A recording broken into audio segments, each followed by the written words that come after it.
오늘 시편 143편서부터 150편까지 여러분이 오늘 주목해 보실 내용은 시편 146편부터는 뒤로 할렐루야로 시작을 해서 할렐루야로 끝나는 알파와 오메가이신 하나님을 할렐루야로 찬양을 처음 시작했으면 또 할렐루야로 마무리하게 되는 뭐 이런 의미 있는 시편이 기록되면서 다윗의 시편이 또 기록이 되어 있고요. 마지막을 장식하는 이 시편 내용은 하나님만을 찬양하는 동일한 내용들로 기록이 되어 있다.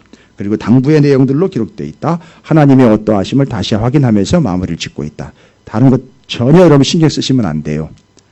편리성으로 여러분 신경 쓰시지 않으셔도 된다가 아니라 절대 다른 건 신경 쓰시면 안 돼요. 시편에서는 하나님의 어떠하심이 드러나고 그걸 소리 높여 찬양하는 거예요.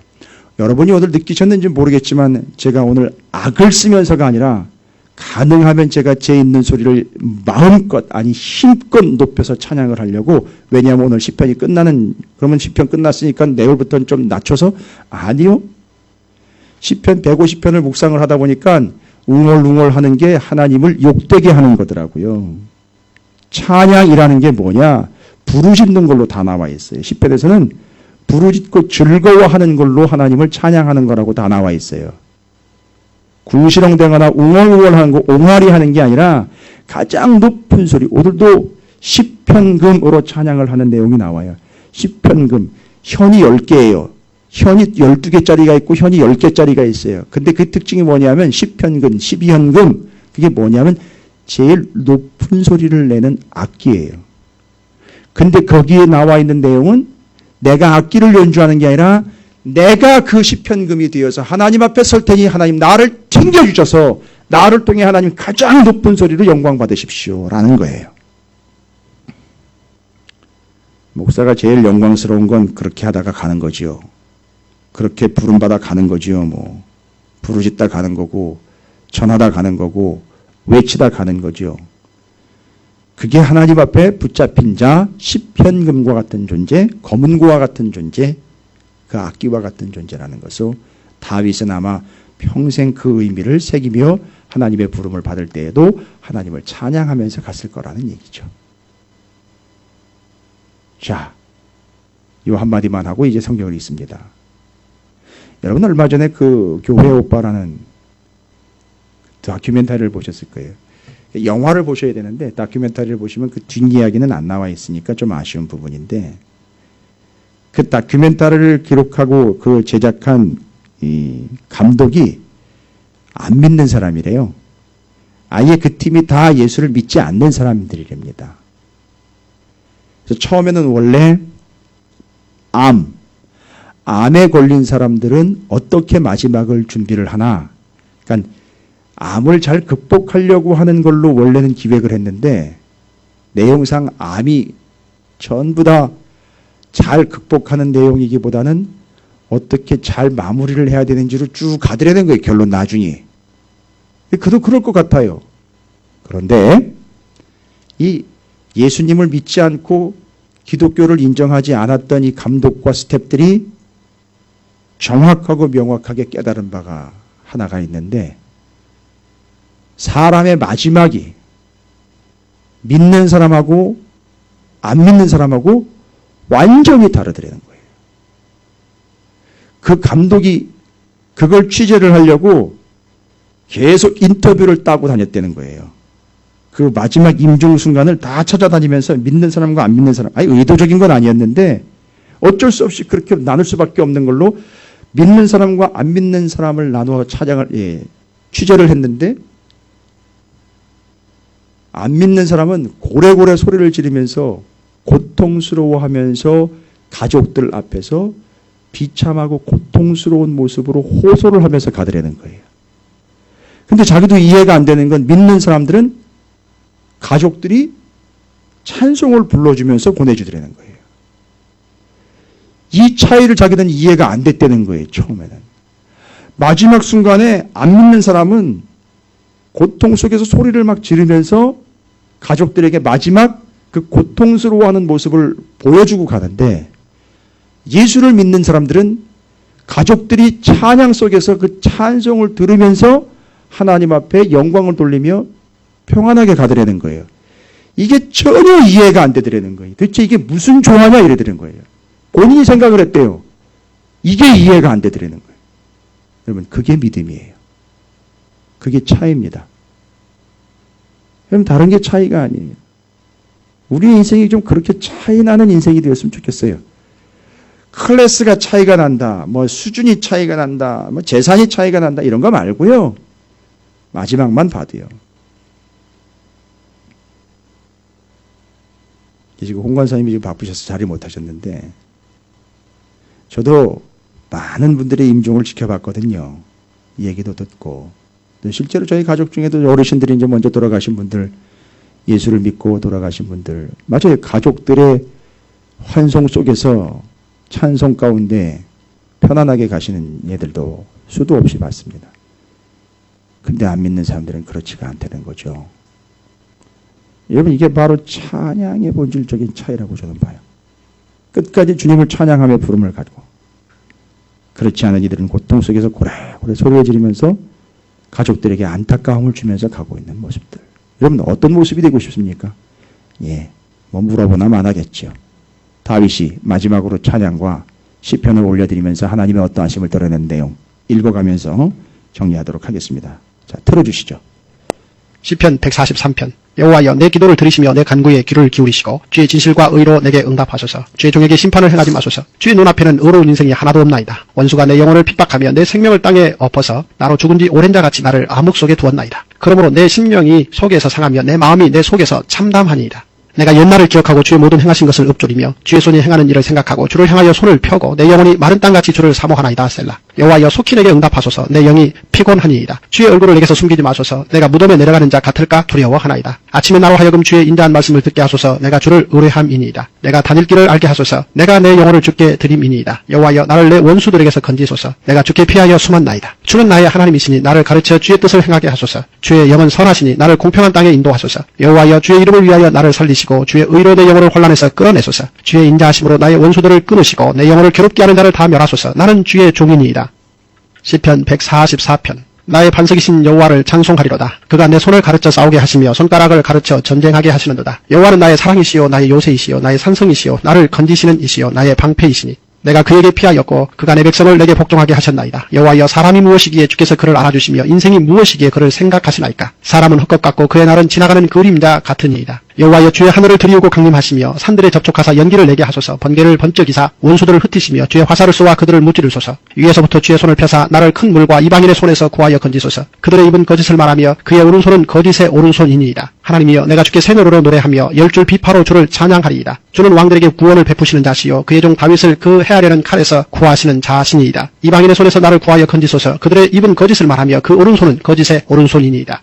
우리 아들들은 어리다가 장성한 나무들과 같으며 우리 딸들은 궁정의 양식대로 아름답게 다듬은 모퉁이돌들과 같으며 우리의 곳간에는 백곡이 가득하며 우리의 양은 들에서 천천과 만만으로 번성하며 우리 수소는 무겁게 실었으며 또 우리를 진노하는 일이나 우리가 나아가 막는 일이 없으며 우리 거리에는 슬피 부르짖음이 없을진데 이러한 백성은 복이 있나니 여호와를 자기 하나님으로 삼는 백성은 복이 있도다.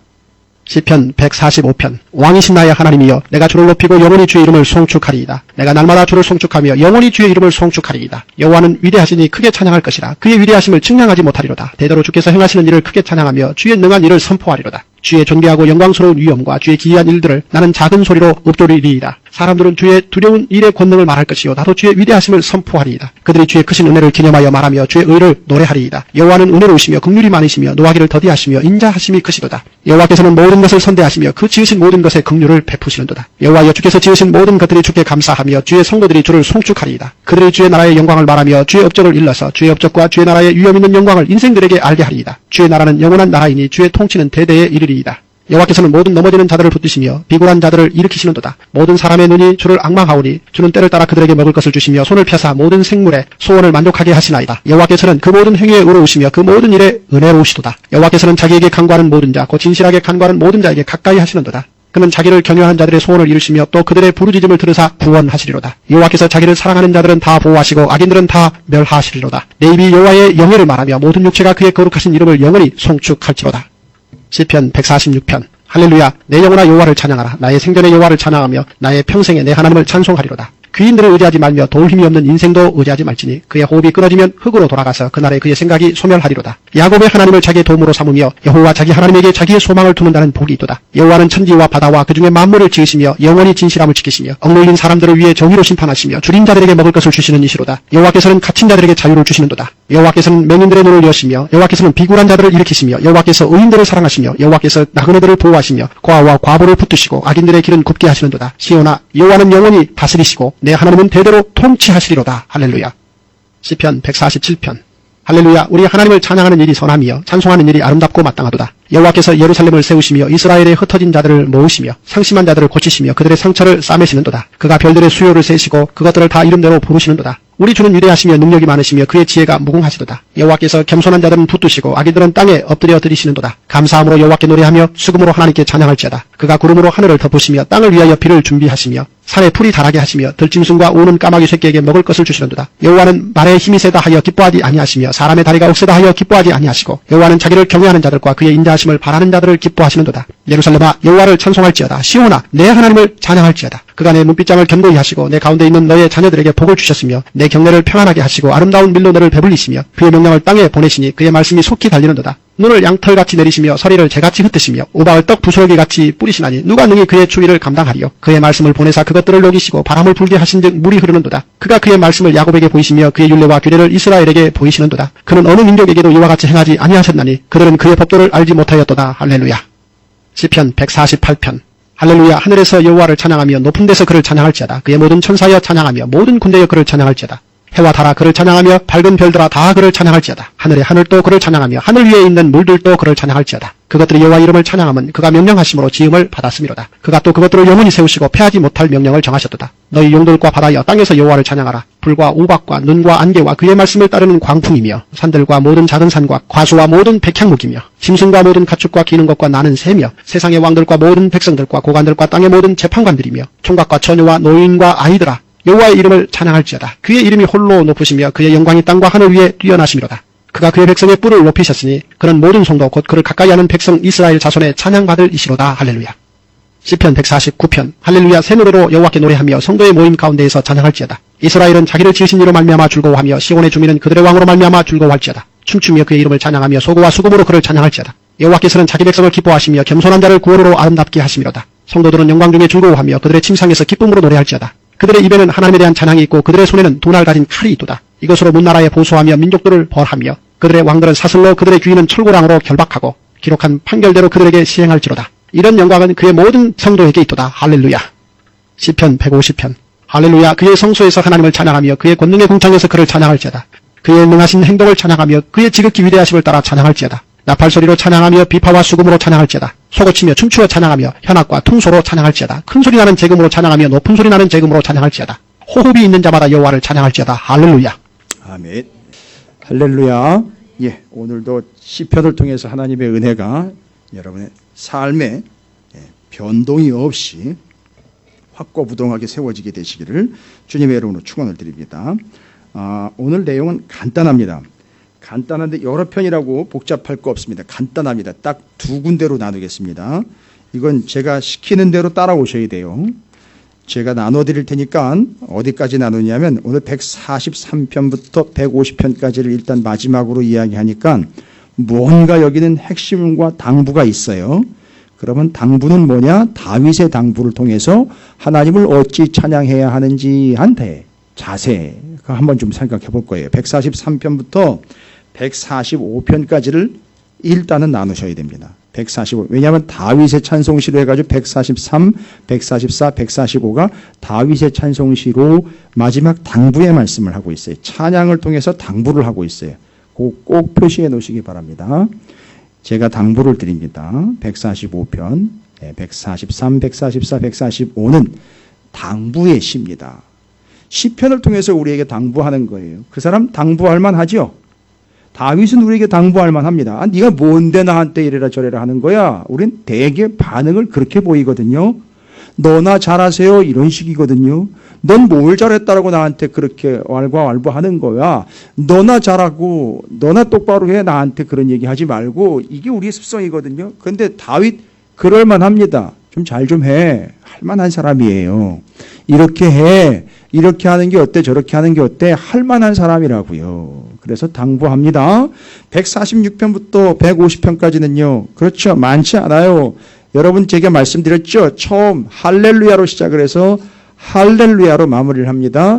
그런데요. 할렐루야와 할렐루야 사이에 뭐가 있어요. 여러분 이건 참 중요한 구조예요. 왜 앞에다가 할렐루야를 놓고 146편 보십시오. 할렐루야로 시작하고요. 146편의 맨 마지막 단어가 뭡니까? 할렐루야예요. 그러면 할렐루야와 할렐루야예요. 제가 저녁에 토스트를 먹었는데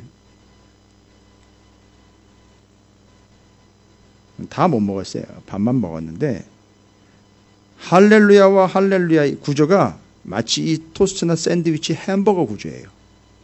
할렐루야와 할렐루야로 사이에다가 뭘 집어넣어 버렸어요. 그래서 이 할렐루야와 할렐루야로 그걸 쌓아버렸습니다. 가시는 길에 토스트나 햄버거 꼭 한번 사서 드셔보시기 바랍니다. 그러면서 오늘 146편부터 150편까지의 내용을 기억해 보시기 바랍니다. 그 빵과 빵 사이에 뭘 넣느냐 하면 햄버거나 토스트 같은 경우는 야채도 들어가고 패티도 들어가고 치즈도 들어가고 소스도 들어가고 뭐 여러 가지 넣는데 이 할렐루야와 할렐루야의 사이에는 뭘 넣었느냐 하면 하나님의 어떠하심을 넣어버렸어요. 여러분 이렇게 설명드리기도 이게 쉬운 게 아니에요. 기억 잘 하시도록 제가 이제 도와드리는 거니까 그게 146편부터 150편까지예요. 그러면 그걸 찬양하라는 얘기겠죠? 그걸 찬양하라는 얘기예요. 여러분 그 빵과 빵은 여러 가지 이유와 용도가 있지만 제가 보는 결에는요. 빵 좀 먹어보고 토스트 좀 먹어보고 햄버거 좀 먹어본 사람으로서 아니 제가 많이 먹었다는 건 아니에요. 먹어보면서 생각건데 빵과 빵이 양쪽으로 있는 건 그 안에 있는 걸 잘 씹어 먹으라고 딱 받쳐주는 거예요. 생각해보세요. 빵 아래 위에 딱 띄어내고 속에 있는 것만 드신다고 생각을 해보십시오. 쉽지 않아요. 아니, 틀렸다거나 나빴다거나 죄라는 건 아니에요. 그게. 근데 이게 쉽지가 않아요. 지금 구조 146편부터 150편까지는 그 할렐루야와 할렐루야 사이에다가 하나님의 어떠하심을 넣어서 하나님을 기가 막히게 찬양하는 인생으로 끌고 가기 위해서 그 사이에다가 하나님의 어떠하심을 넣어버린 거예요. 그래서 이 사람이 하나님이 어떠하신 분인 걸 그대로 찬양하라고. 그럼 자 앞에는 당부입니다. 뒤에는 하나님의 어떠하심을 넣어서 실제로 그렇게 찬양을 하라는 얘기예요. 그럼 당부의 이야기부터 제가 대신 전해드리겠습니다. 다윗 그분께서 여러분에게 보내신 편지 제가 대신 받아 전달하겠습니다. 제발이지 대리인 보내가지고선 수취인 대리 대신 보내가지고 여러분이 받아야 되는데 딴 사람 시켜가지고 받거나 뭐 이러지 마세요. 저 사람한테 주세요. 쟤 주세요. 이렇게 하지 마세요. 당부입니다. 143편에 당부 들어갑니다. 하나님 앞에서요. 우리의 태도 이거 잘 잡으라는 얘기죠. 여러분 5절입니다. 143편은 5절이 당부의 핵심입니다. 뭡니까? 함께 있습니다. 시작. 내가 옛날을 기억하고 주의 모든 행하신 것을 읊조리며 주의 손이 행하는 일을 생각하라. 이건 뭐예요? 5절입니다. 세 개의 동사가 나와요. 하나님에 대해서 뭐 하라는 거죠? 기억하라, 읊조리라, 생각하라예요. 다시 한번요. 기억하라, 읊조리라, 생각하라예요. 있는 그대로 단어를 가지고 설명해 드립니다. 기억하라, 읊조리라, 생각하라예요. 다윗은 이걸 자기가 한 거예요, 실제로. 그리고 여러분에게 후대에게 앞으로도 수천 년 뒤에 주님 오실 때까지 이 성경을 읽는 사람들에게 이건 당부의 말씀으로 기록될 거예요. 하나님을 뭐하라, 기억하라, 읊조리라, 생각하라. 그런데 이건 우리나라 말로 한글로 이야기하면 연약하고 빈약합니다. 얕아요. 틀린 게 아니라 수준이 얕고 깊지 않습니다. 풍성하지가 않습니다. 기억하라라는 말은 히브리어로 자카르라는 말입니다. 근데 이 기억하라라는 자카르라는 말이요. 암기해라, 기억하고 있더라, 여기 되뇌어라, 여기다가 담아둬라라는 의미보다는 이 기억하라라는 말이 어디에 쓰여 있느냐면 제사한다, 분향한다라는 말에 쓰였어요. 자카르라는 말이요. 그러니까 지금 기억하다라는 단어를 자카르라는 단어를 써서 자카르라는 단어는 원래 제사한다, 분향한다라는 뜻이에요. 그럼 왜 여러분 이 단어를 통해서 기억하라는 걸 이야기했을까요? 이건 하나님을 기억하라는 얘기잖아요. 그죠? 다윗이 당부를 했습니다. 이건 자기도 그렇게 했다는 얘기예요. 제사와 분향은요. 제사와 분향은 누구의 영역입니까? 제사장의 영역이, 물론 제사를 드리기 위해서 제물을 가지고 나오는 사람은 백성들입니다. 그런데 누가 없이는 제사가 안 되죠. 제사장이 없이는 안 됩니다. 분향은 맞아요. 그건 전적으로 제사장의 영역이에요. 분향을 하려면 향이 있어야 되겠죠. 향은 만드는 거예요. 사람들이 임의로 만들지 않습니다. 풍자, 나갑, 소합, 향은 있습니다만 그걸 여기저기서 구할 수 있습니다만 개인적으로 자기가 구해가지고 개인 용도로 자기가 그 향을 맡거나 해충을 퇴치하기 위하여 개별적 용도로 만들지 말라고 분명히 성경에 나와 있어요. 그건 내가 너희들 보호해 주겠다라고 했는데 그것도 못 믿느냐? 나를 의지 못하느냐? 이런 식으로 이야기를 하고 있었습니다. 근데 그걸 가지고선 누가 향을 조제를 하느냐 하면 제사장이 조제를 합니다. 그게 바로 골방이에요. 골방에서, 성전에 있는 골방에서 분향할 향을 조제를 합니다. 그래서 조제실이라는 별명이 붙었어요. 그리고 신약 성경에 골방에 들어가 기도하라는 말이 바로 그 골방이라는 말을 타메이온 조제실이라는 단어를 써요. 골방은 그냥 사랑방, 윗방, 뒷방, 건너방이 아니에요. 조제실이라는 단어를 썼단 말이에요. 헬라어로. 그 조제실에서는 뭐 하는 거예요? 약국에 가면 조제실이라고 써 있잖아요. 그 조제실에 누가 들어가요? 약사가 들어가요. 아줌마 들어가거나 아저씨 들어가가지고선 약사로 온 사람이 들어가고 자기가 만지는 게 아니라 약사가 들어가가지고 조제를 합니다. 그 조제실에는 약사가 들어가고 성전 조제실에는 제사장이 들어가가지고 향을 가지고 조제를 해서 그걸 어떻게 합니까?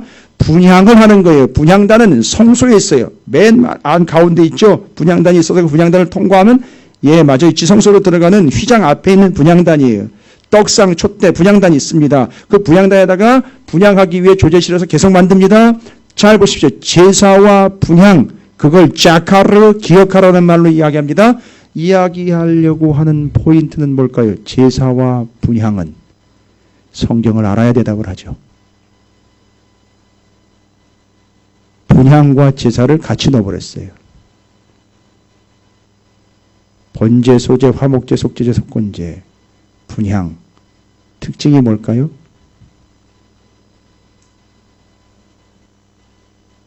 이게 좀 쉬운 건 아닙니다. 이게 좀 수준이 있는 거죠. 특징이 뭘까요?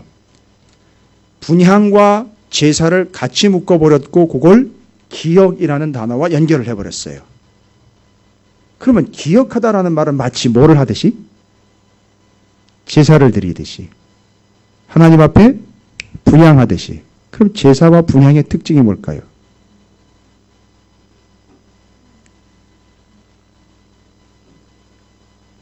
시간 드릴게요. 시간 드릴게요. 여유 있게 생각하십시오.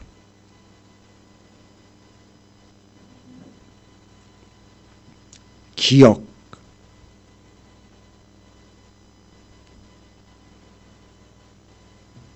하나님을 찬양함이 바로 그렇게 돼야 된다는 얘기거든요. 제사처럼 분향처럼. 일반적으로 사람들은 찬양을 하거나 아니면은 인상을 구기고 있거나 둘 중 하나겠죠. 그래서 사람들이 이야기합니다. 변명처럼 얘기를 해요. 찬양은 어떨 때 하고 어떨 땐 또 내려놓고 그죠? 기분 좋으면 흥얼거리고 기분 나쁘면 입이 대빨 나와가지고선 누구도 근처에 못 가게 만들어버리는 거죠. 찬양은 그런 게 아니라는 거예요. 지금 찬양을 어디로 같이 놓아버렸느냐면 뭐라는 동급으로 놔버렸느냐면 제사와 분향에다 넣었어요. 제사와 분향은 특징이 뭐냐?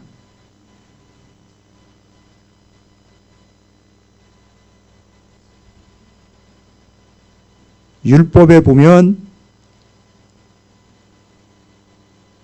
분향만 보십시오. 그러면 향을 어떻게 하라고 분명히 나와 있어요.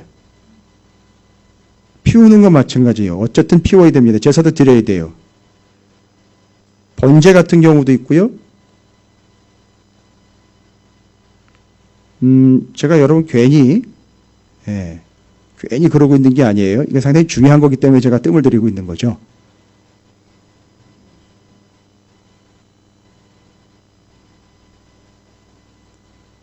그 분향단과 번제단의 불은 꺼지면 안 되는 거예요. 그럼 제사는요? 그 다른 사람 제사 드리러 올 때 그때 제사 아니요? 상번제 있잖아요. 아침 저녁으로 드리는 사람들이 오지 않아도 당연히 아침 저녁으로 당연히 매일 드리는 제사가 있었단 말이죠. 분향단의 분향은요. 그 향을 끊임없이 태워서 올려드리는 거예요. 뭔 얘기입니까? 여기 기억하라라는 말은 바로 그거예요. 끊임없이 이게 쉼 없이예요. 그게 기억하기 위해서가 아니라 잘 보십시오. 기억하기 위하여가 아니라 잘 보세요. 그렇게 매일 번제드리고 매일 분향을 하는데 어떨까요? 잊을 수가 없지요. 찬양 역시 어디다가 급으로 같이 해놨다? 제사와 분향의 수준에다가 같이 놓고 첫 번째 뭐하라? 기억하라라는 말은 찬양을 어떻게 하라는 얘기예요. 제사처럼 분향처럼 쉬지 말. 그렇죠. 꺼지지 않게 계속 올려드려야 되는 거예요. 기분 나쁘면 안 하고 기분 좋으면 하는 게 찬양이 아닌 거예요, 여러분. 이게 이해되십니까? 그러니까 이게 상당히 깊은 내용인데 다윗은 다 했어요. 뭐냐면 분향 그 자리, 제사를 드리는 자리도 빠짐없이 왕으로서 참석을 했었어요. 그러면서 다윗은 뭐를 했느냐면 자신이 하나님 앞에 찬양을 늘 악기를 다루니까 그 악기를 통해서 늘 찬양을 했어요. 여러분 이건 죄송해요. 다윗은 거의 싱어롱 수준이 아니에요. 괜히 기분 나고 흥이 나면 앉아가지고선 찬미 몇 천 이렇게 펼쳐놓고 기타 치면서 몇 곡 부르다 마는 그런 수준이 아니라고요. 아침 저녁으로 상번제 드리듯 번제단 그 다음에는요 분향단의 분향이 꺼지지 않도록 하는 것처럼 이 사람은 찬양이 끊이질 않았다는 거예요. 그러면 찬양을 기억하는 게 아니라 여러분 찬양은 뭘 하는 겁니까? 찬양이 하나님께 영광을 돌릴 건 누구를 기억하게 되는 거예요? 하나님을 저희 번제사 누가 받으십니까? 하나님이요. 이 분향 누가 받아요? 하나님이요. 그 분향을 뭐에다가 비유했습니까? 성도들이 올려드리는 기도에다가 비유했잖아요. 하나님 들으시는 거예요. 받으시는 거예요. 그러니까 지금 이건 누구를 기억하는 거냐면 하나님을 기억하는 거예요. 번제와 제사와 분향처럼 찬양 역시 그걸 통하여 하나님을 기억하게 되는데 빠짐없이 하루 종일 내지는 아침 저녁 하루도 거르지 않고 계속해서 드림으로 누굴 기억합니다? 하나님을 기억하게 됩니다. 됐죠? 기억하라. 그 다음에는요 읍절이라는 얘기, 읍절인다. 아이고 이것도 그냥 넘어가면 안 되는 단어입니다. 읍절이라는 단어는요 히브리어로 하가라는 단어예요. 하가. 여러분 그 하가라는 단어가 뭔지 아십니까? 첫 번째 중얼거리다라는 뜻이에요. 두 번째 포인트입니다. 으르렁거리다는 뜻이에요. 중얼거리다는 것은 뭐 그럴만해요. 근데 으르렁거린다는 거예요. 여러분 뭔지 아세요? 으르렁거리는 게 사자가 먹이를 잡아다 놓고 옆에다가 탁 놓고 으르렁거리는 거예요.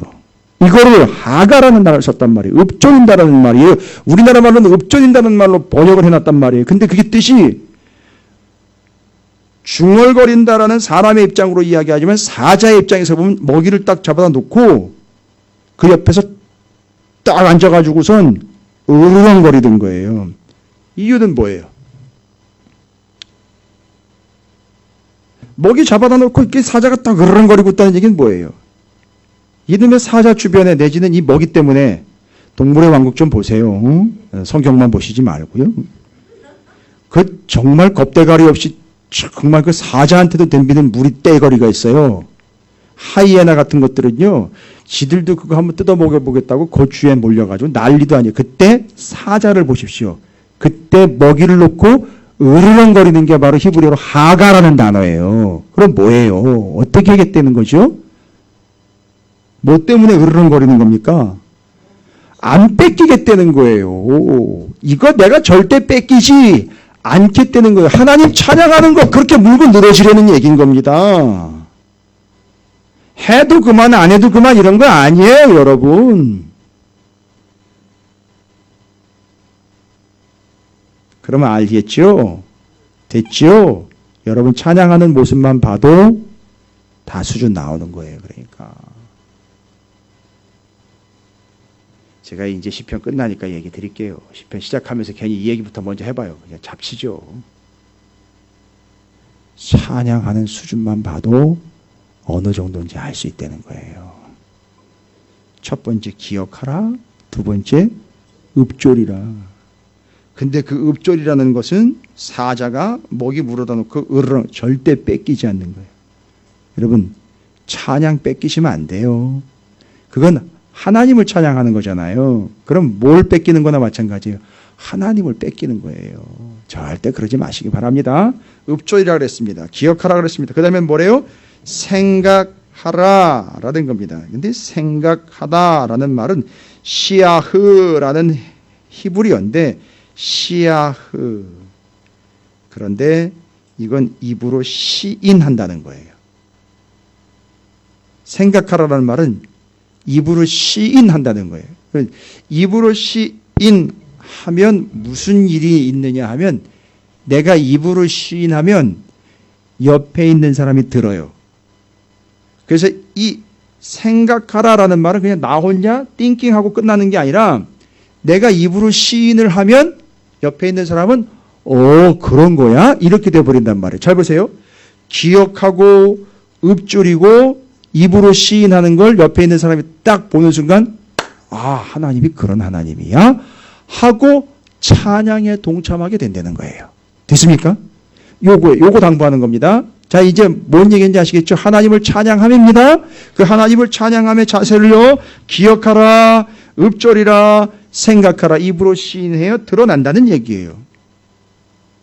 그 하나님이 어떠하신 것을 소위 말하면 입으로 시인한다는 건 암송을 해가지고 입으로 계속 되뇌이는 거예요. 그 옆에 있는 사람이 중얼중얼 거리는 거 막 들을 정도예요. 그 뭔 얘기하는 거냐? 이런 얘기야, 이런 얘기야, 이런 얘기 하면 옆에 있는 사람이 인정해 주는 거예요. 누구를요? 그 사람이 아니라 그 사람이 읊조리는 하나님을 인정해 준다는 거죠. 됐죠? 기억하라, 읊조리라, 생각하라.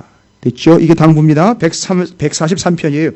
지금 이거 한 절만 가지고도 이런 어마어마한 의미를 담아내고 있어요. 이건 다윗이 직접 자기가 한 거예요. 자, 세 가지입니다. 많지도 않아요. 네 가지도 아니고 다섯 가지도 아니고 세 가지예요. 한번 해볼까요? 기억하라, 읊조리라, 생각하라. 됐죠? 하나님을 찬양함을요. 절대 놓으시면 안 됩니다. 144편에 또 당부 들어갑니다. 무슨 당부냐? 144편은 9절입니다. 9절 함께 읽겠습니다. 시작. 하나님이여 내가 주께 새 노래로 노래하며 10줄 비파로 주를 찬양하리이다. 여러분 새 노래라는 거 제가 설명드렸는데요. 새 노래는 뉴송이 아니라 의미상 어떤 의미가 더 강하다 그랬죠? 틀렸다는 게 아니라 그거 아니야가 아니라 의미상 더 강한 건 뉴송. 새로운 신곡이 아니라 그 노래를 부르는 그 사람이 새로운 존재가 되었다라는 것, 곧 새롭게 되었다. 제가 그때 거듭난 존재가 되었다라는 걸 얘기를 했어요. 무슨 얘기냐 하면 우리는 거듭나기 전에는 어떤 수준에 그냥 머물러 버리느냐 하면 내가 하나님을 찬양하는 수준으로 그냥 머물러. 오늘날 하나님 찬양했어. 오늘날 하나님께 영광 돌려. 내가 이거 하나님 시키는 대로 했어. 이런 수준인데 잘 보십시오. 9절은 상당히 중요한 얘기예요. 내가 이제 새 노래로 노래합니다. 그러면 이 사람은 어떻게 됐다는 얘기입니까? 거듭났다는 얘기죠. 거듭난 사람의 특징이 뭔지 아십니까? 새 노래로 노래하며 10줄 비파로 주를 찬양하리이다. 제가 아까 10현금 얘기했죠. 이게 10줄 비파가 바로 10현금이에요. 그 10현금의 특징이 뭐냐면 12현금이 있습니다. 12줄 비파가 있고 10줄 비파가 있어요. 이 10줄, 12줄 비파의 특징은 소리가 상당히 높아요. 그러니까 하나님을 찬양할 때 높은 소리로 찬양해야 한다는 게 여기서 나오는 거고요. 그 다음에 여기 10현금으로 찬양한다라는 말은 더 깊은 의미가 있어요. 이 사람은 새로운 존재가 됐죠. 거듭났죠. 자기가 자기의 삶으로 자기의 것을 통하여 하나님을 찬양하는 존재가 아니라 이제 이 어떤 의미가 냐면 자기가 악기가 된 거예요. 자, 뭔 얘기인지 아시겠습니까? 자기가 뭐가 되었다? 악기가 되어서 내가 하나님께 연주하여 올려드리는 게 아니라 하나님 앞에 나를 그냥 드려서 하나님 마음껏 나를 연주하셔서 하나님이 나를 통해 영광을 받으십시오라는 거예요. 됐어요? 그러니까 그 이전까지는 어떤 식으로 머물 수 있느냐면 내가 하나님을 찬양하는 걸로 하나님 영광 받으시는 것도 옳거니 맞아요. 그런데 이 사람은요. 자기의 찬양이 아닌 자기를 아예 하나님 앞에 드려서 하나님 마음껏 나를 연주하셔서 하나님의 방법과 스타일대로 하나님 영광 받으십시오라고 하나님께 아예 내어 드리는 하나님의 손에 붙잡힌 시편금과 같은 존재가 되었다라는 사실입니다. 여러분 이 끝쯤 오니까 벌써 이런 얘기가 나오는 거예요. 중간이나 처음에 이런 얘기 안 나와요. 끝쯤 오니까 뭐래요? 내가 직접 찬양하는 게 아니라 나를 드려 하나님이 나를 연주하여 하나님이 영광 받으시는 존재. 여러분 악기 하나쯤 다 다루시는 것 있으십니까? 예?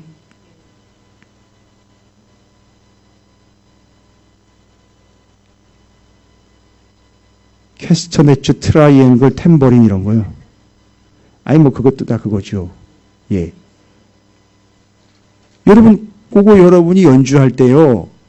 여러분이 그걸 붙잡고 적절할 때에 맞추어서 튕기거나 때리거나 울리거나 불거나 해서 소리를 내잖아요. 그것처럼 그 악기들처럼 우리가 하나님 앞에 드려진 존재가 되어서 내가 하는 게 아니라 나를 연주하도록 드리는 이 최고의 찬양이라는 겁니다, 여러분. 예? 그러니까 나를 써주세요. 나를 사용해 주십시오. 나를 연주해 주십시오. 여러분 한번 따라해 보실까요? 하나님, 나를 연주하셔서 하나님의 곡조로 하나님께서 영광 받으십시오. 할렐루야. 그러니까 지금 144편의 당부는 뭐예요? 네가 네 스스로 연주에 올리는 것도 좋지만 그냥 입 닫고 귀 닫고 하나님 앞에 너를 그냥 들여서 하나님이 너를 연주하도록 해. 할렐루야. 예. 은혜가 되십니까? 143편, 144편 모두가 다 다윗 그럴 만한 사람, 그렇게 해본 사람, 그렇게 직접 경험한 사람이 그걸 증언하고 있는 내용이기 때문에 우리는 아야 소리도 못하고 들어야 돼요. 그리고 당부를 합니다. 부탁이라고 볼 수 있겠죠? 겸손하게 받으시기 바라겠습니다. 김 목사가 전하는 거 아닙니다. 다윗이 이야기한 걸 대신 전해드리는 거예요. 제 144편 당부가 그렇습니다. 제 145편의 당부는 뭡니까? 145편의 당부는 이제 7절과 12절에 나와 있습니다. 7절 145편 7절입니다. 그들이 주의 크신 은혜를 기념하여 말하며 주의 의를 노래하리이다. 뭐예요? 기념하라라는 겁니다. 기념하라라는 것과 12절입니다. 12절은 뭡니까? 이렇게 얘기하면 주의 업적과 주의 나라의 위엄 있는 영광을 인생들에게 뭐예요? 알게 하리이다. 뭐예요? 첫 번째 기념하라라는 것과 두 번째는요. 알게 하라라는 거예요. 여러분 여기 기념하다라는 말 여러분 아까 했어요. 기억하라. 맞아요. 자카르. 이거는 기념하라라는 말은 제케르라는 단어예요. 제케르. 그 같은 단어예요. 그럼 뭐 하라는 겁니까? 기념하여 말하라는 말은 하나님을 어떻게 하듯 제사하듯 분양하듯 어떻게 하라는 거죠? 절대 잊지 않도록 이런 얘기죠. 그래서 기념하라는 말은 기억하라는 거예요. 기억하라는 거예요. 잊지 말라는 겁니다. 그래서 제사장은 절대 뭘 못 잊습니까? 제사 드리는 것과 분양하는 것 절대 잊을 수가 없죠. 제사장이 역할이니까요. 그렇죠. 우리는요, 뭐를 잊으면 안 됩니까? 하나님을 찬양하는 것. 그것 절대 잊어서는 안 되는 것. 제케르 기념하라는 걸 기억하라는 거예요. 그래서 주님은 마지막 만찬에서 이제는 나를 기념하라라고 얘기하셨죠. 이제 나를 기억하라라고 얘기를 하셨어요. 요 6월절 기억하지 말고 이제는 나를 기억하라. 그리고 지금 여기서는 기억하라라는 말은 하나님을 기억하라라는 건데 뭘 통해서요? 찬양을 통하여 하나님을 기억하라라는 것이요. 기억하라. 그러니까 하나님을 기억하는 거니까 찬양도 기억하셔야 돼요. 찬양해야 한다는 사실도 기억하시기 바랍니다. 절대 잊으시면 안 됩니다. 12절에서는 인생들에게 뭐 하겠다? 말하겠다. 여러분 인생들에게 말하겠다라는 말은 인생들에게 알게 해주겠다라는 얘기예요. 그게 알게 해주라는 얘기예요. 인생들에게. 아니, 뭔 얘기인가 이건 그러면. 인생들에게 말하겠다. 인생들에게 알려주겠다. 여러분 이게 히브리어로 뭔 단어를 쓰는지 아십니까? 야다라는 단어를 써요. 그럼 다른 사람이 하나님을 뭐 하게 하겠다? 알게. 정확하게 이야기하면 경험하게 해주겠다는 얘기예요. 그럼 잘 보십시오. 내가 그 다른 사람을 하나님을 경험하게 해준다면은 여러분 어떻게 되는 거예요? 내가 어떤 존재가 되어야 되는 거예요? 그러면 내가 확실하게 하나님하고 완전히 하나가 돼 있어야 되는 거죠. 하나님 나와 함께 하시고 하나님 내 안에 계셔야 되는 거. 아예 내가 하나님을 충분히 뭐 해야 되는 거죠? 경험해야 되는 거죠. 알아야 되는 거죠. 이거예요, 여러분. 이게 하나님을 아는 사람만이 뭐 하는 거죠? 찬양하는 것이고 그걸 통하여 알려주는 거예요. 그래서 사람들은 그걸 경험하게 된다는 거예요. 하나님을 경험하게. 나 때문에 하나님을 경험한다는 거예요. 할렐루야. 이제 그런 존재가 되려는 거죠. 당부하는 거예요. 그래서 인생 기억하며 하나님을 경험하게 해주는 존재로 네가 무엇을 통해서요? 하나님을 찬양함을 통하여 기억하고 사람들에게 하나님이 어떤 하나님인지를 경험하게 해주어라 라는 것이죠. 이게 뭘 통해 가능하다는 거죠? 찬양을 통해서 가능하게 된다는 겁니다. 됐죠? 이게 145편에 기록된 당부의 얘기입니다. 그래서 다윗이 자기가 그렇게 해서 사람들에게 하나님을 경험하게 해줬죠? 기억하게 해준 거죠. 됐습니다. 그 다음에는 시편 146편부터 150편까지는 자, 할렐루야로 시작해서 할렐루야로 끝나는 이 귀중하고 소중한 독특한 시편이 그 사이에 뭐를 끼워 넣었다? 하나님의 어떠하심을 그 안에가 끼워 넣습니다. 자, 145편까지 당부 정리하셨죠? 당부했습니다. 그 다음에 146편부터 150편까지 이러한 하나님을 뭐 하라는 거죠? 찬양하라는 거겠죠. 하나님의 어떠하심 다시 한번 정리합니다. 맞아요. 시편 기록할 때, 시편 시작할 때, 아니 그 이전부터 하나님의 어떠하심이 포인트가 됐었죠. 시편 정리하면서 뭐가 또 마무리가 돼요? 하나님의 어떠하심이 마무리가 되는 거죠. 알파와 오메가 맞죠? 처음과 끝, 나중 맞죠? 맞아요. 하나님의 어떠하심으로 마무리합니다. 맞아요. 결국 하나님의 어떠하심이에요. 우리의 어떠함은 절대 답이 되지 않습니다. 하나님의 어떠하심 어떻게 정리합니까? 146편 할렐루야와 할렐루야의 사이에 있는 6절부터 9절까지 봅니다. 146편 6절부터 9절까지 이건 반드시 표시해 놓으시기 바랍니다. 그 사이에 그렇게 싹 끼어들어가 있습니다. 하나님의 어떠하심 6절부터 9절까지 한번 읽어보겠습니다. 이러한 하나님을 찬양하라는 겁니다. 할렐루야와 할렐루야 사이에 있습니다. 6절부터 9절까지 한 목소리 함께 있습니다. 시작. 여호와는 천지와 바다와 그 중에 만물을 지으시며 영원히 진실함을 지키시며 억눌린 사람들을 위해 정의로 심판하시며 줄인 자들에게 먹을 것을 주시는 이시로다. 여호와께서는 갇힌 자들에게 자유를 주시는도다. 여호와께서 맹인들의 눈을 여시며 여호와께서 비굴한 자들을 일으키시며 여호와께서 의인들을 사랑하시며 여호와께서 나그네들을 보호하시며 고아와 과부를 붙드시고 악인들의 길은 굽게 하시는도다. 하나님의 어떠하심이죠? 다 나한테 해당하는 내용이에요. 다 나한테 해당하는 내용입니다. 하나님의 어떠하심 뭐 쭉 열고 했지만 명확하지요? 그러한 하나님을 아까 당부한 것처럼 그렇게 찬양하라라는 얘기잖아요. 됐죠? 자, 이제 이러한 하나님을 아까 145편까지 당부한 것처럼 찬양하라. 됐죠? 이게 마무리가 되는 거예요. 지금 이렇게 되는 거예요. 그럼 시편 147편에는 또 하나님의 어떠하심을 뭐라고 표현을 했나 한번 볼까요? 시편 147편 할렐루야와 할렐루야의 사이에 중요한 구절들이 있는데 여러분 8절 볼까요? 147편 8절에 보면 하나님께서요 비를 어떻게 하셨대요? 비를 준비하셨대요. 여러분 이 비는 그냥 비가 아니에요. 여러분, 빗자루 아니죠? 비는 뭐예요? 하늘에서 내리는 rain, 비죠. 비. 하늘에서 내리는 비인데 성경의 이 비는 이른 비와 늦은 비죠. 하나님은 그 이른 비와 늦은 비를 준비하셨다고 해요. 여러분 준비했다라는 말은 여러분이 들어보셨어요? 제가 예전에 쿤이라는 단어를 써요. 쿤. 어디서 제가 얘기했는데 물이 홍해바다 요단강물 물이 가다가 섰다 그랬죠. 쿤이라는 단어를 쓰는 거예요. 그러니까 하나님께서 이른 비와 늦은 비를 이렇게 내려주시는 걸로 우리는 알았는데 하나님이 그 비를 어떻게 하냐면 위로부터 아래로 이렇게 표현의 의미예요. 여러분 표현 기가 막힌 표현이에요. 비가 위에서 이렇게 내려오는 것처럼 얘기하는데 하나님은요 이 비를요 마치 그때 그 물 기둥처럼 어떻게 떼는 거죠? 세워 떼는 거예요. 그게 세워 떼는 거를 왜 이렇게 얘기했느냐면 마치 비기둥으로 세우는 것처럼 세워놓으면 사람들이 비를 맞는 게 아니라 본대는 거예요. 그걸 본대는 거예요. 물이 섰을 때 딱 본 것처럼, 그걸 보면서 홍해바다를 건너간 것처럼 비 역시 하나님께서 그렇게 세워서 위에서 내려오는 모습인데 마치 기둥이 서 있는 것처럼 보인다는 거죠. 그러면 그걸 본다는 거예요. 하나님 보여주신다는 거예요. 아, 비는 내려주신다라는 의미로 그냥 내리면 그만이 아니라 그걸 보는 거예요. 아, 하나님 이렇게 비 기둥을 세우시는 거구나. 이해가 되십니까? 그건 여러분이 하나만 생각하시면 딱 정확해요. 오늘 비 엄청 내렸잖아요.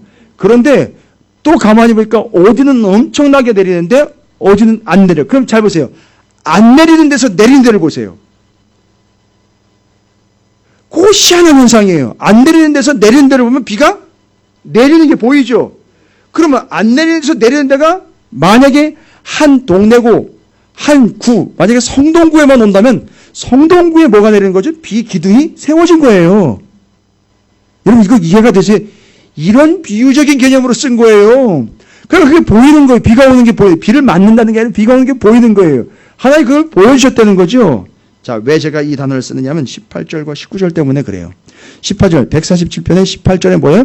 그의 말씀을 보내사 그것들을 녹이시고 바람을 불게 하신 즉 물이 흐르는 말씀을 어때요? 보냈다. 여러분 보냈다라는 말은 샬라크라는 단어로 베풀어줬다, 풀다, 풀어주다라는 말이에요. 보냈다. 그 다음에 이제 정리해요. 19절입니다. 19절에는 뭐래요? 그가 그의 말씀을 야곱에게 뭐 했다? 보이셨다라는 말이에요. 아까도 비도 뭐 했대요? 보이셨다예요. 그리고 이 말씀을 뭐예요?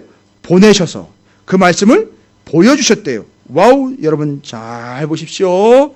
하나님께서는요, 지금 비 얘기를 하려고 하는 게 아니라 뭐 얘기하려고 하는 거죠? 말씀 얘기를 하려고 하는 거예요. 그럼 말씀을 어떻게 했다는 거예요, 하나님이? 말씀을 보내서 보여줬다는 얘기죠. 여러분 이거 정확하게 여기서 멈추시면 안 되죠.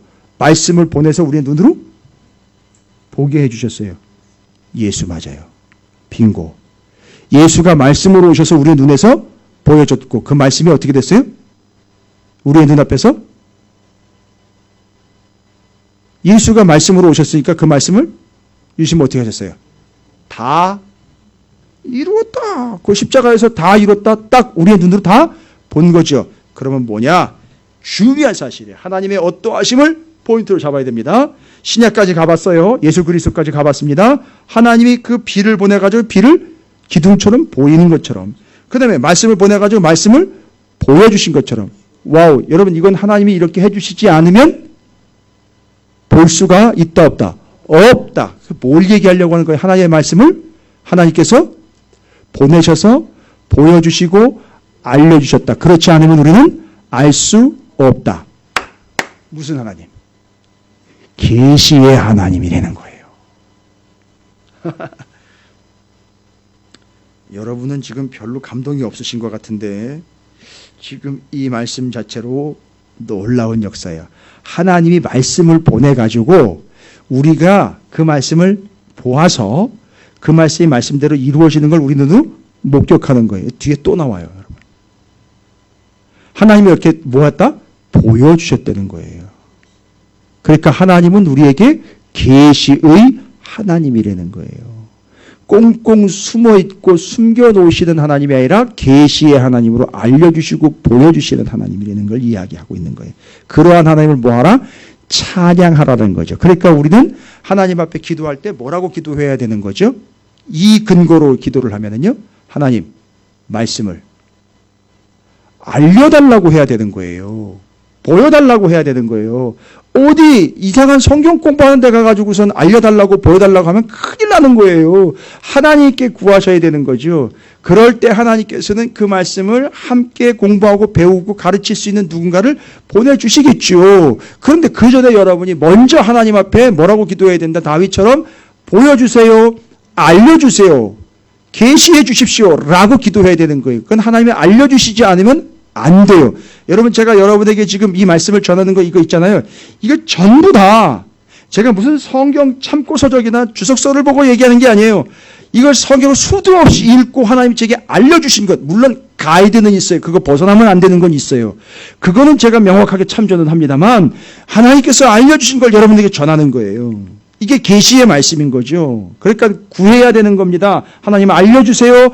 보여주세요. 라고 여러분 기도하셔야 돼요. 하나님은 어떤 하나님이다? 계시의 하나님인 겁니다. 됐죠? 그게 147편에 나와 있는 하나님입니다. 그럼 148편입니다. 148편은 이거예요. 5절과 13절이 대조가 돼요. 148편의 5절은 우리 인생들에 대한 얘기고 13절은 하나님에 대한 얘기예요. 148편의 5절은 뭐라고 나와 있습니까? 그것들이 여호와의 이름을 찬양하면 그가 명령하심으로 뭐 했대요? 지음을 받았다는 거죠. 우리는 어떤 존재입니까? 지음받은 존재. 그런데 잘 보십시오. 13절을 봅니다. 여호와의 이름을 찬양할지어다 그의 이름이 홀로 뭐하대요?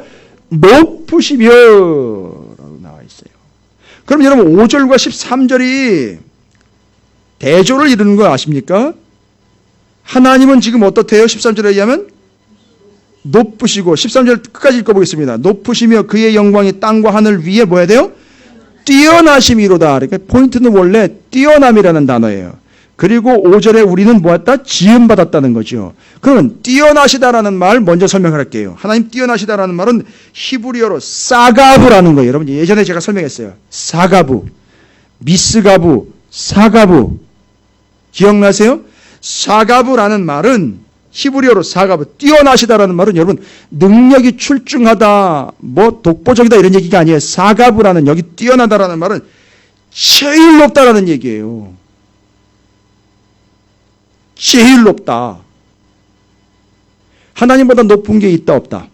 없어요. 그래서 제일 높은 사가부고 뛰어나다라는 단어를 쓴 거예요. 그러면 5절은 뭐예요? 우리는 지음을 받았다. 뭐죠? 비관주의 아닙니다. 하나님은 뛰어나시고 우리는 뭐예요? 지음 받았어요. 그럼 하나님은 제일 높고 우리는 제일 낮은 거예요. 여러분 왜 이 구조로 갔는지 아셔요? 제일 낮은 곳에다가 우리를 놓으신 이유가 뭐냐? 저는 예전에는 우리를 겸손하게 하고 그 고통을 통해서 너도 뭐 좀 배우라고 다 뜻이 있겠거니 했는데 기가 막힌 구조인 거 아세요? 제일 낮은 곳에 가서 하나님을 뭐 할 수 있도록요? 제일 높일 수 있도록. 이해가 되세요? 그러니까 우리를 왜 제일 낮은 곳, 여기 우리를 지음받았다라는 걸로 우리는 겸손해야 된다, 제일 낮은 위치에 있다라는 걸로 우리를 처박는 게 아니라 제일 낮은 위치에다 갖다 놓고 뭐 하라고요? 하나님을 제일 높이라고 우리를 이 땅 가운데 피조물로 나그네로 보내신 거예요. 그래서 여기서 우리는 하나님을 제일 뭐 하는 존재가 되어야 된다? 사가브, 제일 높이는 존재가 되어야 된다. 할렐루야와 할렐루야의 사이에서 하나님이 어떤 존재가 되어야 된다? 가장 높은 존재가 되어야 되는 거예요. 하나님 제일 높이시기 바랍니다. 그게 찬양의 본질이에요, 여러분. 높은 소리 나는 지금 다 아시죠? 이제 왜 높은 소리를 냈는지 아시겠어요? 하나님을 뭐 하려고요? 제일 높여드리기 위해서요. 최고라고 하기 위해서. 그래서 성경의 신약으로 오면 교회의 머리가 누구라 그래요? 예수 그리스도의 제일 머리가 높은 거요. 그거예요. 그리고 우리 그 아래에 있는 걸 그 안에 있다라는 걸로 설명을 한 거예요. 됐습니까? 그러니까 하나님은요, 제일 높으신 분이니 제일 낮은 자로 낮은 곳에서 하나님을 최고로 높이는 존재가 되어야 함이라는 거예요. 하나님이 어떠하신 분이다? 제일 높으신 분이다. 뛰어나신 분이다. 사가부 최고로 높다라는 거예요. 그러니까 여러분 하나님께는요 뭐 하셔야 되는지 이제 아시겠어요? 하나님을 뭐로 어떻게 대우하라는 거예요? 최고로 대우하시라고요. 최고로, 하나님을 최고로 대우하시라고요. 여러분 하나님 어떻게 최고로 대우하시고 계세요? 어떤 사람은 믿음이 얼마나 좋은지, 아니 하나님 내 안에 계시니까 나를 최고로 높이면 하나님 높여지는 거예요. 이 영악함. 하나님을 최고로 높여야 되는 거죠. 최상의 것, 최선의 것, 최고의 것으로 하나님을 높이는 거예요. 무슨 얘기인지 아시겠어요? 그런 거예요. 여러분 집에서는 여러분이 좀 대충 드셔도요, 교회를 섬기거나 하나님 앞에 드리는 거는 절대 먹다 남은 거 이런 거 안 돼요. 큰일 납니다, 여러분. 하나님 찬양하는 자의 자세가 아니에요. 아주 중요한 내용이에요. 이거는 여러분이 반드시 새기셔야 됩니다. 하나님을 최고로 높여야 됩니다. 근데 하나님 뭐라고 얘기하냐면 나를 사랑하는 것, 그것과 함께 이웃사랑을 얘기를 했어요. 이해가 되시죠? 예. 여기까지만 얘기 드릴게요. 하나님을 최고로 높이시길 바랍니다. 내가 최고 취하고 나머지로 하나님 앞에 갖다 드리는 거 아니에요. 최고의 것으로 하나님께 드리는 겁니다. 하나님이 최상입니다. 최선입니다. 우선입니다. 최고입니다. 그러니까 하나님은 어떻게 찬양을 해야 된다? 제일 높여드려야 된다. 최고의 소리로 가장 높은 소리를 드려야 된다. 시편 149편입니다. 이제 2편 남았어요. 하나님의 어떠하심을 뭐라고 9절입니다. 갈수록 점점 명확해집니다. 9절 뭐라고 나와 있습니까? 기록한 판결대로 그들에게 시행할지어다. 이러면 기록한 판결대로라는 말은 앞에서 하나님께서 말씀을 보내시고 말씀을 보이셔서 말씀대로 이루시는 하나님, 계시의 하나님과 연결되는 거죠. 그런데 9절 봅니다. 기록한 판결대로 그들에게 시행할지로다. 여러분 기록한 판결은 뭐냐? 성경학자들 대부분이 다 인정하는 거예요. 기록한 판결, 법이에요. 법. 판결할 때 쓰는 법. 그러면 제사장 나라의 법이 뭐예요? 예? 제사장 나라의 법이 뭡니까? 법으로 주셨잖아요. 율법으로요. 광야에서 주셨잖아요. 하나님이 법이요. 뭐죠? 모세? 여기 지금 기록한 판결은 모세 오경이에요. 근데 그게 어떻게 된다는 거죠? 그대로 시행하신다라는 말은 그대로 이루어진다는 거예요. 할렐루야. 하나님의 말씀대로 이루어진다는 거예요. 됐습니까? 그게 찬양하라 사이에 지금 있는 거예요. 할렐루야와 할렐루야 사이에 있는 거예요. 그럼 여러분 어떻게 되는 겁니까? 우리 인생 어떻게 하라는 거죠? 말씀 붙잡고 물고 늘어지는 거예요. 지금 이건 뭐 다른 얘기할 거 없는 거예요. 말씀대로 반드시 이루어진다는 얘기거든요. 판결대로 된다는 거죠. 무서운 얘기이면서 힘이 되는 얘기입니다. 따라서 하나님은요, 그 하나님의 말씀대로 반드시 이루어진다. 따라서 모세오경 넓게는 성경 전체를 통으로 하나님께서 반드시 이루시니 우리가 붙잡아야 될 것 하나님의 말씀. 됐죠? 하나님께서 그 말씀이시다라는 얘기예요. 붙잡으라는 얘기입니다. 정리되셨습니까?